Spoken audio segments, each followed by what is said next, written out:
Welcome to Mitten Music.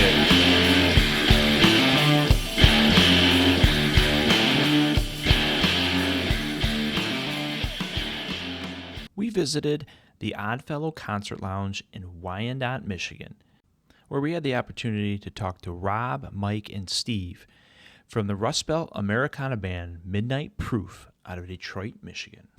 So we got Rob, Mike, and Steve from Midnight Proof. Yes, sir. Yeah. Thanks for joining us. Absolutely. Guys. Thanks for having us. Yeah, glad to have you guys. Excited to see you guys tonight at the Oddfellow Concert Lounge. You guys have played here before. We have. This is our fourth time. Yes. Fourth. Yeah. This is only the third year. Right. Oh. Yeah. So we love playing here. We've made a relationship with Mike, and I think he was one of the first people to buy our T-shirt. Yeah, Mike was talking about Midnight Proof a little bit when we talked to Mike earlier today. Yeah. And he had quite some nice things to say. Good. Awesome. Good. It was cool. Yeah. Yeah, We love the support. This is a very fun place to play, and Mike makes it easy for the bands. I was just talking with Haskins upstairs, and it's like we come here and we kind of just plug in and play. It's so easy for us to come play here. The sound is great. If there's a tech issue, it's fixed instantly. Like, it's just really easy for us. So we enjoy it a lot. So the last 3 Februaries we played, and this is our first November. So we're pretty excited to play again. Nice. Well, that's great, because I hear it's not an easy place to get into, because there's only a handful of gigs a year. Well, apparently we're kind of a big deal. Yeah, you are. So far, a lot of the bands tonight have all been here a couple times at least. Yep. Yeah. We've played with Haskins a couple times. This will be our second time with Liver. That's awesome. Too. Yeah. Okay. Yeah, So, great guys, great bands. Like when Mike called and said, "Hey, can you fill out the bill for us?" It was a no-brainer. Absolutely. Yeah. Sweet. For sure. Yeah. So where else are you guys playing around? What other venues you guys like to play at? Where do we like to play? Oh, Yeah. Little Caesars Arena. No, I mean, we love playing in and around. Really, what we kind of specialize in are breweries and distilleries. Okay. We played up at Shorts. In yeah. Traverse City. That was a lot of fun. We've done a couple things. We're getting ready to do something with the Detroit City Distillery. Oh, okay. But anything in Detroit, Nancy Batch Whiskey. Brewing. Yeah, Batch Brewing. A lot of places like that we fit the vibe really, really well. Motor City Gas. Yeah, Motor City Gas, the distillery in Roy Local have us there. We'll do acoustic shows there. Okay. So it really, really is a kind of a good vibe for us. Nice. Yeah. Nice. We haven't had a lot of gigs lately. We just went into the studio and recorded a new record. Really? Yeah. All right. Album 2 will be out probably by spring. All right. Yeah, so excited. Yeah. Excited for that. Yeah, it was a busy weekend. It was a lot of fun, though. I'm sure. Yeah, you're going to hear a lot of the new songs tonight. So did you guys take the whole weekend to do that, or was it a one-day shot? How's the 2 days, 2 full days. Okay. Yeah. So how many songs you guys got coming? I think it's 10. 12. Is it? Oh, wow. This is like 12. Yeah, 11 originals, and we're going to sneak a cover in. Oh, Yeah. All right. Yeah. Don't tell the lawyers. Can you spoil what the cover is, or is it gonna need to stay? I don't know. I don't. You don't want. You don't That's want. fine. You don't mess around with Jim. I don't think you want to. Spoiled. hint. I think that was a little hint. teaser I think there. that was a Yeah. hint. Okay. We played it here in February. We've been playing it for about a year and a half now, just out of fun. So we might hear it tonight. Actually, we're playing a different cover tonight. Oh, okay. yeah. So I'm glad you said that, so I didn't think it was the one you're going to play tonight. I'm like, Right. that's got to be. No, we're playing a different one tonight. So hopefully Cool. everybody likes it. Everyone will know it, so it's cool. Yeah. Have you guys been playing then a lot of the songs off the new album out when you've been playing live, or Not yet. Okay. Couple of them. No, there's a couple tonight that'll be the first time out. All right. Yeah. Any So, specific reasons for that? probably. Well, there's Familiar. 3 of them probably that we've been playing a lot in the last year or so. We put 2 of them out on digital platforms as live performances that on a show that we did. The 11-mile sessions. 11 Mile Yeah. Sessions. Yeah. Yep. And then another one we've kind of been playing out and fixing it as we go, just kind of testing the waters. Which one's that? Because that's a lot of them. Yeah, All About Me. Yeah. We've played that one for about a year on and off, trying to find its way. Okay. And we put it down on film.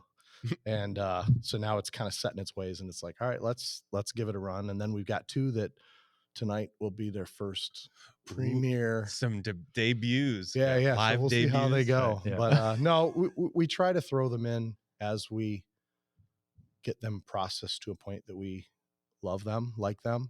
And then we get in the studio and we go, stretch and twist and turn, and then they come out a little different sometimes. So that's kind of the fun of writing music is, especially with the 5 of us, we all kind of contribute a lot. So things change from the first time if someone brings a song until we get it on record. And then once it's on record, that's how we play it. Yeah. Mostly. Unless, we tweak something. They get tweaked too, but not major, but they get better. Yeah. So, correct. But it sounds like there could be a difference between how you play a song live and how you recorded it and how you might practice it. Potentially. Just, yeah. Yeah, I mean, I like that. I like when, like, you maybe if you like really like a band, you really know a song and they play it live, and there's something they do something unique that night, or maybe it's just they just do live, right? Yeah, Oh, Rob throws in new riffs all the time, and I look over at him. He just has a big smile on his face. That's cool. Heck yeah, yeah. Like there we go. That's what we needed. Yeah. I love it. Yeah, it's awesome. Cool. Where'd you guys record? The Temper Mill. Oh, in, okay. Ferndale. Okay. Yeah, I feel like Lori just mentioned them too. Yeah, she had recorded one of the albums. That's right. Yeah, Eric, one of the engineers there, we worked with him last time. He ends up being almost like a producer with us. Okay. A lot of suggestions, a lot of ideas. Doesn't pull punches. Yeah, do it again. No, don't do this. You can do maybe it try that here. better. What if you did this? And yeah, he's a great person to have on behind the board, and we'll work with him on the mixing process too. Okay. Yeah. For Great. sure. Yeah. So we introduced you briefly as names, but really we didn't really talk about what you do in the band, and whoever's not here today talking. So Rob, what do you? One of the guitar players, play most of the leads. Yeah, so that's about it. No vocals for me. I don't sing. All right. He hides in the corner and shreds. It's Pretty much. awesome. Yeah, it's pretty cool. Works. Yeah, I'm Mike. I play rhythm guitar and slide. Okay. All right. Steve, I play bass, sing a little. And then our other 2 members who are not here, Charlie, our lead singer and guitar player, and then also our drummer, Zach. Okay. All right. You guys They will be here. I mean, it's not Yeah. We're as a trio tonight. But, yeah, you guys got a full house of a band. we do. And That's- the one thing we don't have that we've been working a lot with is keys. So we do throw keys in on a lot of live performances. Ooh, But our keyboard player is at the Trey Anastasio show in Detroit tonight. So interesting. Okay. All right. I guess we'll let him go. Yeah, fair enough. Fair enough. That's cool. So what's your guys' process to create the songs? Because every band seems to be a little different. So how do you guys, is like somebody bring something, or you guys all kind of bring something, I think or all of the above. yeah. It could be a number of ways. Well, you say every Well, band is every- different. Every every song song is we do is different. different. Absolutely. You know, I mean, Charlie will come to us with, okay, here are the lyrics and here's the chord progression. Add. Have Yeah, And then it. sometimes songs. it's like, I've got this idea and this nugget of a line, and then I think the chorus progression could be like this, and then we all just get in the basement studio, Steve's basement, and just cook it and over and over and fix it and tweak it. And those ones are the hardest, I think. Okay. But yeah, you just never know. Yeah. We do have songs like guys will bring a full song. Like, okay, I've got lyrics and music. Let's go and see what happens.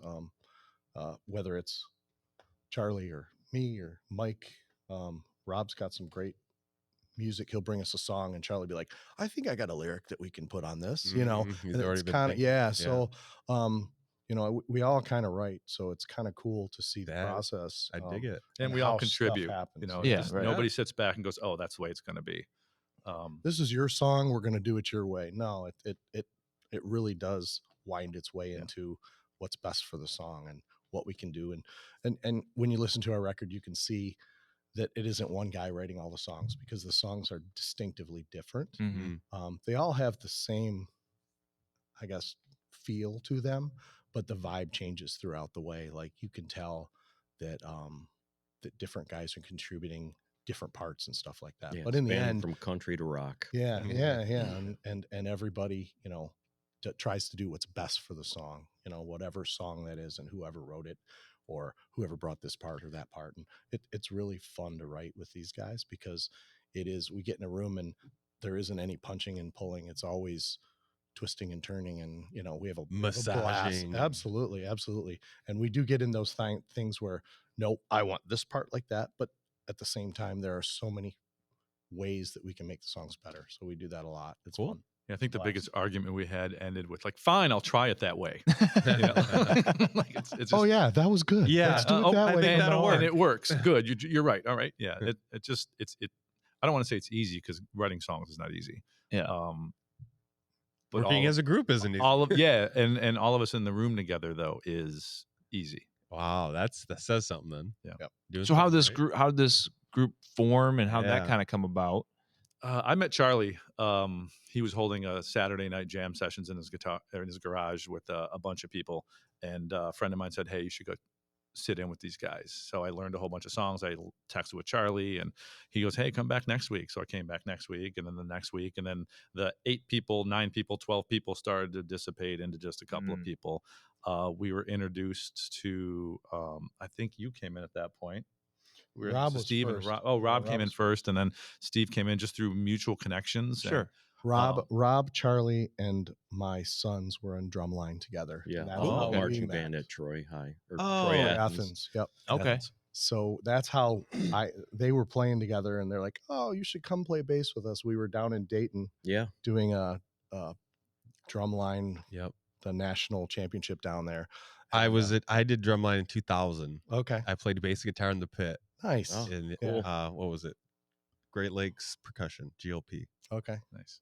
Yeah, our sons won second place. And, Oh, wow. Yeah. So That's awesome. So that was so pretty awesome. all But that's yeah, I know Yeah. I know the feelings So and what we were goes down into there that. at That's the a tight hotel. group. That's It a is. tight Oh, group, it's right? awesome. It Yeah. was so cool. So we were down in Dayton, and That's cool. they're sitting at a table talking, and we had known each other for years at this point, and they're like talking about the band, playing in Charlie's garage. And I'm like, Charlie's like, you should come over sometime. So I came over, and when I showed up, there was 3 guitar players, Charlie, a drummer, another bass player who's actually Dewey, who's playing with Livernois tonight, was playing with them too. And we had 2 bass players and 4 guitar players, and it was awesome. We had a blast, and we were we were a cover band at the time. We were Midnight Proof didn't exist yet. Right. Sure. Yeah. We were called Groovin Violation. You were playing 2 songs at the same time. Yeah. 2 covers at the same time. No, but we had fun. 2 bass players. We had Steve and Dewey on stage. Wow. So that is awesome. Steve would bring his stand-up bass sometimes. And Oh, Dewey would play yeah, his that's Fender, and cool. we On were the just first having record, fun we with have it. 2 drummers on the record. Yeah. Right? Yeah. The first record, we had 2 different drummers. We were switching back and forth. That's Okay. awesome. Yeah. So, I dig that. So that's where we started. A bunch of musicians hanging out in a basement, in a garage, playing music, drinking beer. And then it kind of dwindled into, hey, let's play out. Let's put these songs, and then we started playing cover gigs at New Way Bar. New Way Bar and Caju Cafe and all these cool places. And then it was like COVID hit, and we had, I don't know, 20 gigs booked for the summer. Oh my, of that was our 2020. busiest. That was going to be Wow. our biggest year ever. Dang. And so, we ended up starting a little more writing process, and we were sending each other songs. We were having Zoom sessions, playing music, writing songs together. And then once we got to where we could get a little closer, we'd get in a room and we'd all be 10 feet apart playing music. And then next thing you know, we had 5 or 6 songs, and it's like, okay, we need to do something with this. And then Because they were good songs. I feel they like weren't just, oh yeah, we wrote a song. Like, we kind of really love really these good. songs. Yeah. Right. So then we're our biggest fans. We love our music more than anybody else.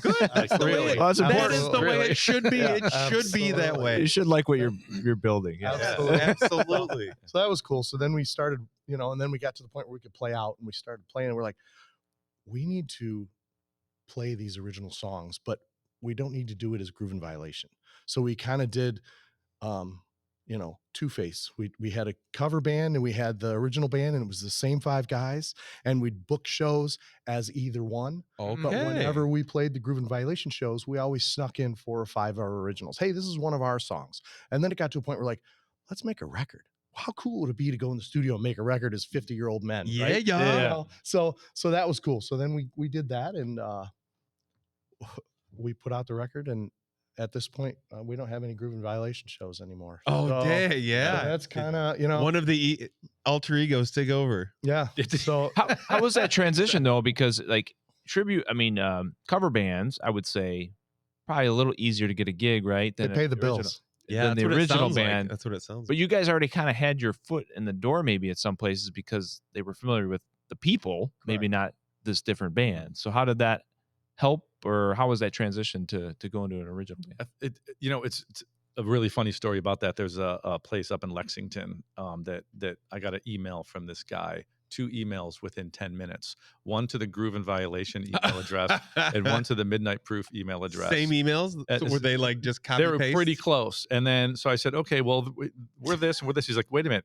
you're in both of these bands? Like, you just randomly looked for bands and found both of our bands. That's funny. So like, literally, we're the same band. Yeah. We just do 2 different sets of music. Yeah. So that was when we decided we needed to start focus on just Midnight Proof and be that. But, the personalities of the band are, it's who we are, and we knew the bar owners or people there or the people booking, and what do you want us to be? Do you want us to be Groovin? Do you want us to be Midnight Proof? And it wasn't that big of a challenge, but now we saw the challenge. Yeah, we're trying to promote our own music, and yeah, we love playing Blink-182 songs and Foo Fighters songs and Jason Isbell songs, but as Rob says all the time, we're a better band as Midnight Proof. Ooh, okay. So yeah, and it does pay the bills. I mean, the studio was paid for by Groovin Violation. Sure. Our first record completely paid for by Groovin Violation. That's a unique one. We haven't heard a story like that before. Yeah, not one dime out of our pocket for the first record. All covered. And that's at this huge. point, and at this point, not one dime for the second record yet. I mean, we might end up getting there because we have bigger expectations of this record.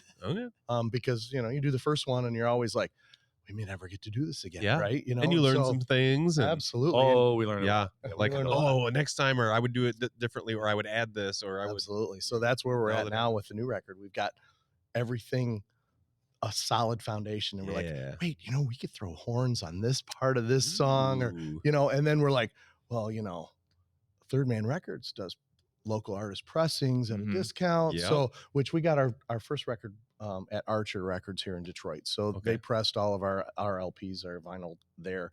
So we're still sticking with the Detroit kind of vibe there, but Third Man, there's a Third Man logo on our record. That's pretty cool. Kind of cool. That's pretty sweet. So, I'm not gonna lie. So so little things like that. We are upping our game a little bit because we can, right? Cool. And because it's fun. Yeah, we have a blast. I love that. So we have the only side hustle that costs us money.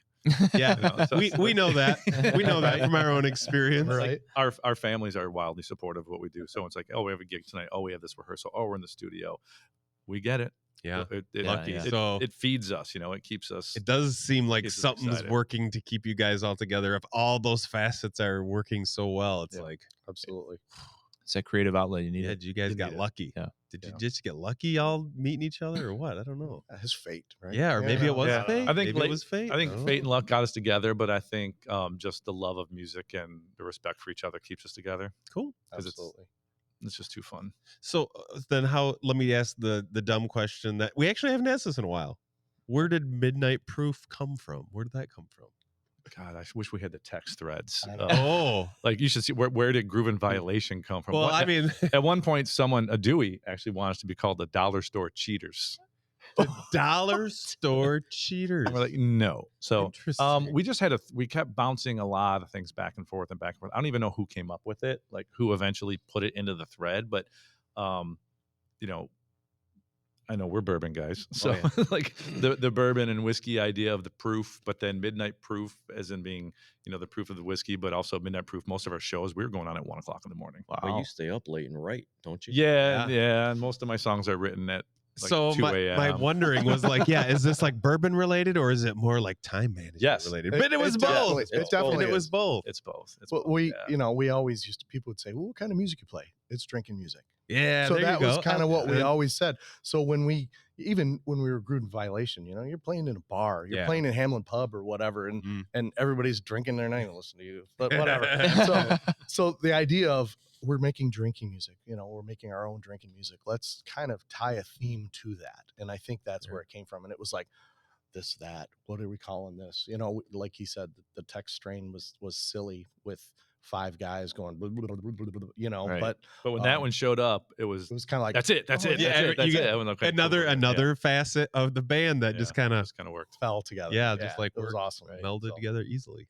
Yeah, sweet, cool. I love it. Fun. That's cool. Yeah. This is my last gig with you guys. Just oh no, this was the breakup. Gonna big time us? No one knew it yet. I don't think so. I'm gonna big time you guys.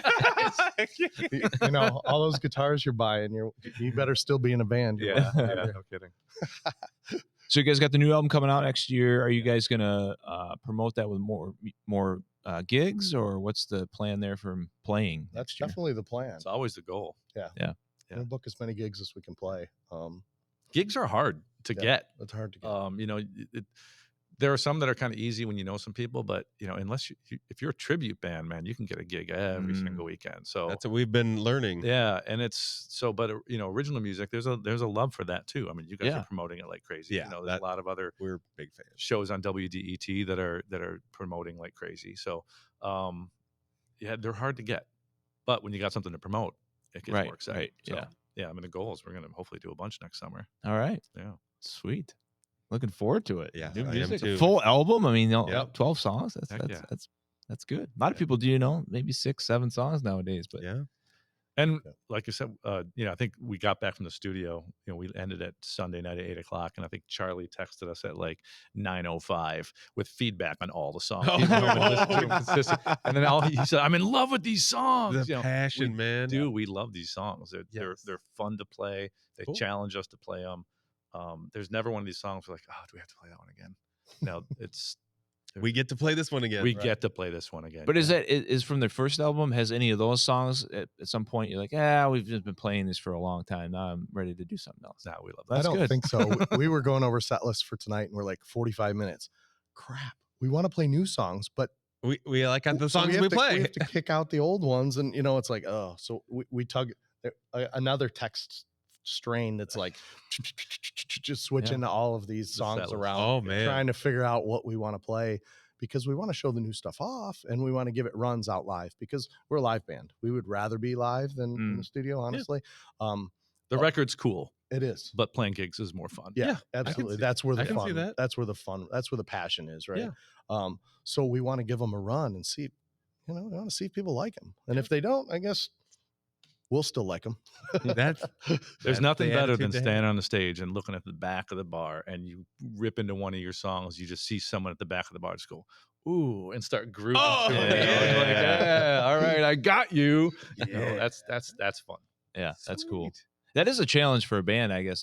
You think about it. The more music you produce, the less you can play all those songs. Less you can share it all. So you got to pick and choose, and that's hard. You pick your babies. How do you know which one? Yeah. Well, you got bands out there that have 10, 15 albums. Yeah. You go see a 90-minute show, and you're like, oh, they didn't play this and this. Well, of course they didn't. Right. Yeah. Exactly. Yeah. So we've got 21 songs. What are we going to play? It's anybody's guess. Yeah. Well, we're looking forward to seeing what songs you play tonight. Awesome, for sure. Yeah. Thanks for taking some time to talk with us before the show, and see you guys live, and looking forward to new music coming out. We appreciate it. Rock and roll. Yeah, keep up the great work. Yeah, keep up the great work on the podcast. All right.